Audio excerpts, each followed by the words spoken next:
Bonjour, chers frères et sœurs en Christ, que la grâce, la paix et la miséricorde de notre Seigneur Jésus-Christ vous soit blanc, multiplié, shalom. Et bienvenue à cette nouvelle vidéo de 7 minutes de pain quotidien du 21 mars 2026. Nous poursuivons notre lecture dans le livre des Actes des Apôtres, chapitre 12. Nous allons lire aujourd'hui le verset 13. Nous avons vu dans la vidéo précédente que l'apôtre Pierre s'est retrouvé donc hors de la prison, dans une rue, dans laquelle avait conduit l'ange éternel qui était venu pour le délivrer de la prison dans laquelle il était enfermé, gardé par 16 soldats avec 2 chaînes à ses pieds. L'ange l'a réveillé en le frappant à son côté, lui a demandé de se lever promptement. Pendant qu'il s'est levé, les chaînes sont tombées de ses mains. Et l'ange lui a donné d'autres instructions: mets ta ceinture et tes sandales. On avait vu que ça, c'était l'image pour lui dire: l'église t'attend.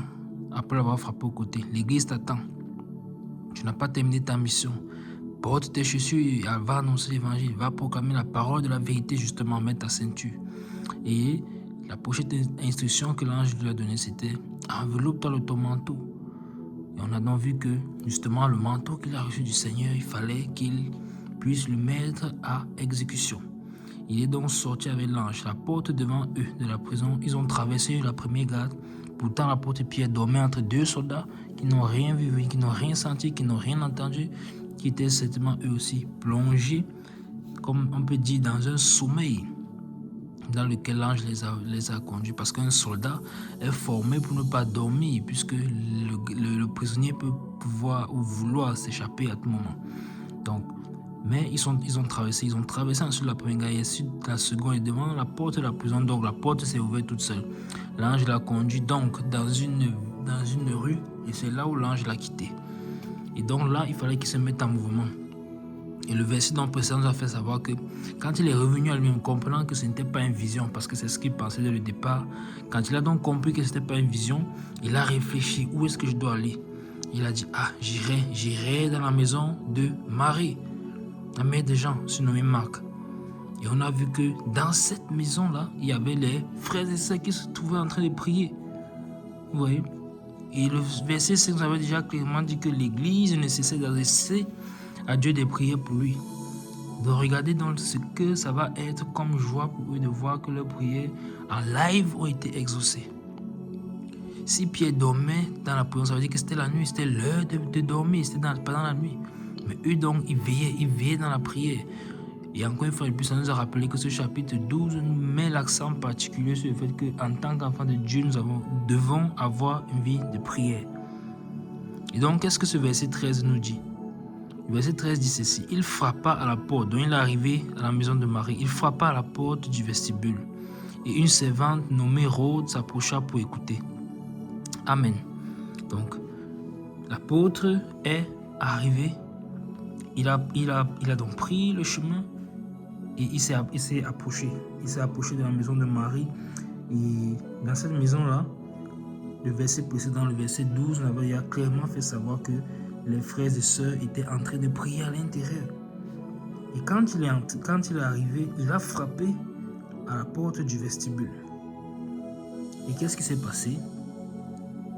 Quand il a frappé, une servante s'est approchée pour écouter. Donc vous imaginez bien que c'est quand même terrible ça. C'est la nuit. C'est la nuit. Donc c'est la nuit, ils sont en train de prier. C'est très tard dans la nuit même d'ailleurs, puisque c'était l'heure de dormir. Mais eux ne dormaient pas. Ils étaient en train d'intercéder pour l'apôtre. Et quand ils frappent, c'est une femme qui vient ouvrir. C'est quand même curieux ça. Donc, ce n'est pas Marie la propriétaire de la maison. Ce n'est pas un des frères qui était à l'intérieur de la maison. Non. Ni même Marc qui était son fils, ou bien Jean qui était son fils. Non, c'est Rhode qui vient ouvrir. Alors, elle s'est approchée de la porte pour écouter. Qui est-ce qui est en train de frapper? Qui est en train de frapper? Toi qui écoutes cette vidéo et qui n'as pas encore donné ta vie au Seigneur, sais-tu qu'il frappe? Sais-tu qu'il frappe à la porte de ton cœur pour que tu lui cèdes ton cœur finalement? Pourquoi t'entêtes-tu? Quand il frappe, n'endurcis pas ton cœur. Que ton cœur soit souple et léger pour accepter l'évangile du salut, à savoir Jésus-Christ. Il est mort à la croix pour que toi, tu aies la vie éternelle. Il faut donc croire à son œuvre accomplie à la croix. Il est mort, il est ressuscité. Et en te repentant, il faut que tu te repentes de ta mauvaise vie. Il faut que tu abandonnes la vie du passé, la vie du monde. Et que tu viennes pour marcher avec lui en nouveauté de vie, pour appartenir à son royaume. Pour que quand tu reviennes, tu n'hérites pas de la condamnation, mais que tu hérites de la vie éternelle. Donc crois donc à lui simplement par la foi. Repends-toi, fais-toi baptiser. Et la grâce de Dieu, le Saint-Esprit, sera ton partage. Donc l'apôtre est en train de frapper à la porte. Il est en train de frapper. Rhodes s'approche. Voilà Rhodes. Mettons-nous dans la situation. Voilà Rhodes qui s'approche pour écouter. Elle s'approche pour écouter. Elle s'approche pour écouter. Que va-t-il se passer par la suite?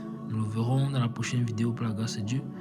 Nous arrêtons là pour juste tout. Pour les 7 minutes de pain continuer ce jour. Que la grâce, la paix et la miséricorde de notre Seigneur Jésus-Christ vous soient abondamment multipliés. Shalom.